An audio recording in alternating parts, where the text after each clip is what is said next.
ബലാത്സംഗ കേസിൽ പ്രതിയായ രാഹുൽ മാങ്കൂട്ടത്തിലിന്റെ കസ്റ്റഡി കാലാവധി ഇന്ന് അവസാനിക്കുകയാണ്. ഉച്ചയ്ക്ക് 2 മണിയോടെ പത്തനംതിട്ട 1-ാം ക്ലാസ് മജിസ്ട്രേറ്റിന് മുന്നിൽ രാഹുലിനെ ഹാജരാക്കും. തുടർ കസ്റ്റഡി SIT ആവശ്യപ്പെടില്ല എന്നാണ് സൂചന. തിരികെ ജയിലിലേക്ക് മാറ്റും. പ്രതിഷേധം കണക്കിലെടുത്ത കനത്ത സുരക്ഷയാണ് ഒരുക്കുന്നത്. അന്വേഷണവുമായി രാഹുൽ സഹകരിക്കുന്നില്ല എന്ന വിവരം SIT കോടതിയെ അറിയിക്കും. ഡാൻ കുര്യനാണ് ഈ വാർത്തയുടെ വിശദാംശങ്ങളുമായി ചേരുന്നത്.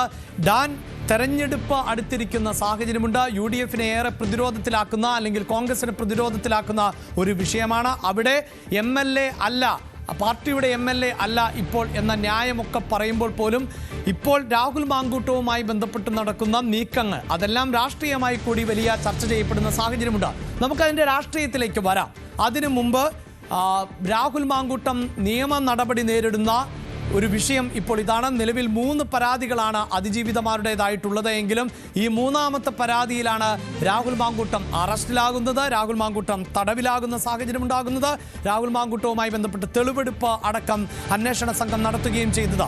കഴിഞ്ഞ ദിവസം തന്നെ പുലർച്ചെ ആയിരുന്നു അന്വേഷണ സംഘം ഈ തെളിവെടുപ്പടക്കം നടത്തിയത്. രാഹുലിനെയും കൊണ്ട് പുറത്തിറങ്ങിയാൽ വലിയ പ്രതിഷേധങ്ങൾ, അവിടെയാണല്ലോ അതിൻ്റെ രാഷ്ട്രീയം പ്രസക്തമാകുന്നത്. അത്തരം വലിയ പ്രതിഷേധങ്ങൾ ഉണ്ടാകും. പോലീസിനെ സംബന്ധിച്ചിടത്തോളം രാഹുലിൻ്റെ സംരക്ഷണം ഉറപ്പാക്കുക എന്നത് വലിയ ഉത്തരവാദിത്തമാണ്. അതുകൊണ്ട് തന്നെ തുടർ നീക്കങ്ങൾ എന്താകും? ഇനി കസ്റ്റഡിയിൽ ആവശ്യപ്പെടില്ല എന്ന് പറയുമ്പോൾ ഈ ലാപ്ടോപ്പ് അടക്കം കണ്ടെത്താൻ സാധിച്ചിട്ടില്ല എന്നാണല്ലോ പറയുന്നത്. എന്തുകൊണ്ടാകാം പോലീസ് അങ്ങനെ, SIT അങ്ങനെ ഒരു നീക്കം നടത്തുന്നത്?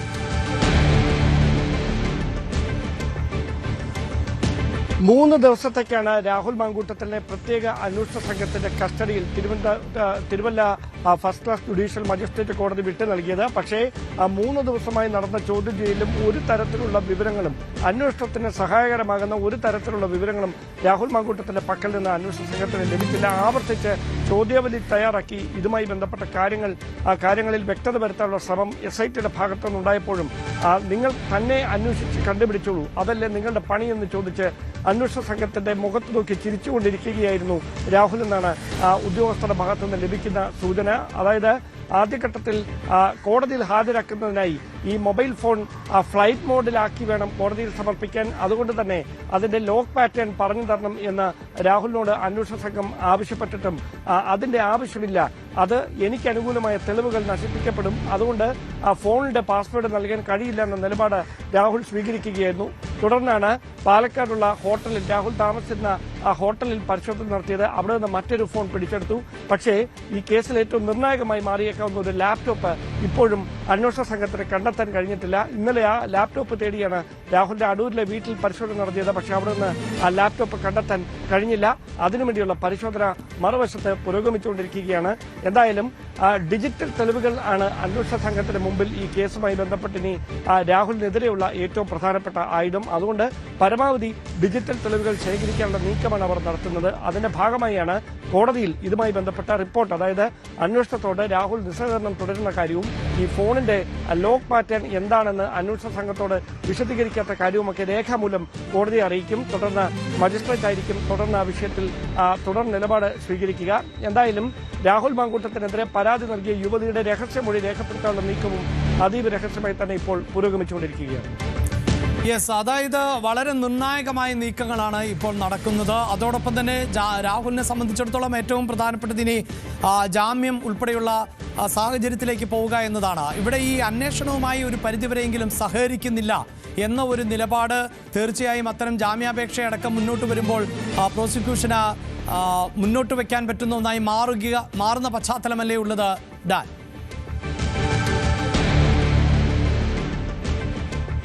തീർച്ചയായിട്ടും. അതായത് നിലവിൽ രാഹുൽ മാങ്കൂട്ടത്തിൽ ഈ കേസുമായി ബന്ധപ്പെട്ട് അന്വേഷണ സംഘത്തോട് കാണിക്കുന്ന നിസ്സഹകരണം പ്രോസിക്യൂഷന് കോടതിയിൽ വലിയ തരത്തിൽ ഉന്നയിക്കാനുള്ളൊരു ആയുധമായി മാറുകയാണ്. അതായത് ഒന്നുകിൽ കൂടുതൽ ദിവസം കസ്റ്റഡിയിൽ വിട്ടു നൽകണം വിശദമായ ചോദ്യം ചെയ്യലിന് വേണ്ടി. 3 ദിവസത്തെ ചോദ്യം ചെയ്യലിൽ ഒരു തരത്തിലുള്ള വിവരങ്ങളും അന്വേഷണത്തിന് സഹായകരമാകുന്ന തരത്തിൽ രാഹുലിന്റെ പക്കൽ നിന്ന് ലഭിച്ചിട്ടില്ല എന്ന നിലപാടാണ് SITക്ക്. അത് അക്കാര്യം കോടതി അവർ അറിയിക്കുകയും ചെയ്യും. അതിൽ പ്രധാനമായി ഇതിനോടകം ഈ കേസുമായി ബന്ധപ്പെട്ട് ഈ ക്ലബ് 7 ഹോട്ടലിൽ യുവതിയുമായി കണ്ടിട്ടുണ്ട്. പക്ഷേ അത് സംസാരിക്കാനായി മാത്രം വന്നതാണ്. അതിനപ്പുറത്തേക്ക് ഒരു തരത്തിലുള്ള തീർച്ചയായും ഈ ഈ സൂചിപ്പിക്കുന്നത് യുവതിയുമായി പോലെ ഇല്ല. ഡാൻ സൂചിപ്പിക്കുന്നത് പോലെ ഏറെ പ്രധാനപ്പെട്ട ഒരു കേസാണ്. മറ്റ് 2 കേസുകളിൽ, അതായത് ഡാൻ നമുക്കറിയാമല്ലോ, ആദ്യത്തെ 2 കേസുകൾ, അതായത് അതിജീവിതം 1, അതിജീവിത 2, ഇങ്ങനെ 2 പരാതികൾ ഉണ്ടാകുമ്പോൾ പോലും മുൻകൂർ ജാമ്യം എന്ന ഒരു സാഹചര്യം, ആ ജാമ്യം ലഭിച്ചില്ല എങ്കിൽ പോലും നോട്ട് ടു അറസ്റ്റ് എന്ന നിലയിലുള്ള ഒരു സാഹചര്യം ഉണ്ടായിരുന്നു. അതുകൊണ്ട് തന്നെ രാഹുലിന് അനായാസം പുറത്തിറങ്ങി നടക്കാൻ സാധിച്ച പശ്ചാത്തലമുണ്ട്. ഇവിടെയാണ് രാഹുൽ കുടുങ്ങിയത് എന്ന് പറയാം. അപ്പോൾ അതുകൊണ്ട് തന്നെ ഇനിയുള്ള ജാമ്യം നൽകുക, അതുമായി ബന്ധപ്പെട്ട അന്വേഷണ സംഘവും ഒരു വീഴ്ചയും സംഭവിക്കാതെ ശ്രദ്ധിക്കുന്നുണ്ട്. പ്രോസിക്യൂഷനും ശക്തമായ വാദങ്ങൾ ഉയർത്തുന്ന പശ്ചാത്തലമല്ല ഉണ്ടാകാൻ പോകുന്നത്. അതായത് 21-ാം തീയതി ആദ്യത്തെ കേസിൽ മുൻകൂർ ജാമ്യാപേക്ഷ ഹൈക്കോടതിയുടെ പരിഗണനയിലേക്ക് വരികയാണ്. അവിടെ യുവതി കഴിഞ്ഞ ദിവസം ഈ പരാതിക്കാരി, ആദ്യ കേസിലെ പരാതിക്കാരി കോടതിയിൽ സമർപ്പിച്ച സത്യവാങ്മൂലം പരിഗണിച്ചുകൊണ്ട് അവരെ കൂടി ഈ കേസിൽ കക്ഷി ചേർത്തിരിക്കുകയാണ്. അങ്ങനെയെങ്കിൽ അവർക്ക് പറയാനുള്ള കാര്യങ്ങൾ കൂടി കേട്ടതിന് ശേഷം വേണം ജാമ്യാപേക്ഷ, മുൻകൂർ ജാമ്യാപേക്ഷയിൽ വിധി പറയണം എന്നതായിരുന്നു ഈ പരാതിക്കാരിയുടെ ആവശ്യം. അത് കോടതി കണക്കിലെടുത്തിരിക്കുന്നു. അങ്ങനെയാണ് 2 ആഴ്ചത്തെ സാവകാശം നൽകുന്നത്. അതുവരെ അറസ്റ്റ് തടഞ്ഞുകൊണ്ടാണ് ഉത്തരവിട്ടത്. എന്തായാലും പ്രോസിക്യൂഷൻ തന്ത്രപരമായ നീക്കങ്ങളാണ് നടത്തുന്നത്. ഈ 3 കേസിലെ സമാനമായ സ്വഭാവങ്ങൾ, അതോടൊപ്പം ഈ കേസുമായി ബന്ധപ്പെട്ട നിലവിലെ അറസ്റ്റ് റെക്കോർഡ് ചെയ്ത കേസിൽ പോലും അന്വേഷണത്തോട് സഹകരിക്കാതിരിക്കുന്ന രാഹുലിന്റെ സമീപനം, ഇതടക്കമുള്ള കാര്യങ്ങൾ അടുത്ത കേസിന്റെ മുൻകൂർ ജാമ്യാപേക്ഷ പരിഗണിക്കുന്ന വേളയിൽ പ്രോസിക്യൂഷൻ കോടതിയെ അറിയിക്കും. ഇങ്ങനെയൊരു പശ്ചാത്തലത്തിൽ രാഹുലിന് ജാമ്യം ലഭിക്കുന്ന സാഹചര്യം ഉണ്ടാക്കിയാൽ അത് ഉണ്ടാകാനിടയുള്ള മറ്റ് പ്രശ്നങ്ങൾ, അതായത് ഇരകളെ സ്വാധീനിക്കാനുള്ള നീക്കമുണ്ടായേക്കാം, തെളിവ് നശിപ്പിക്കാനുള്ള ശ്രമം ഉണ്ടായേക്കാം, അതോടൊപ്പം തന്നെ ഇവർക്കെതിരായ സംഘടിതമായ സൈബർ അറ്റാക്കിനുള്ള സാധ്യതകൾ അടക്കം എല്ലാ കാര്യങ്ങളും കൃത്യമായി തന്നെ പ്രോസിക്യൂഷൻ ഹൈക്കോടതിയിലും അറിയിക്കും. അങ്ങനെ അടുത്ത കേസിലും രാഹുൽ മാങ്കൂട്ടത്തിനെതിരായ ഒരു കൃത്യമായ പ്രതിരോധം തീർക്കാൻ കഴിയുമെന്ന വിലയിരുത്തലാണ് പ്രോസിക്യൂഷനുള്ളത്.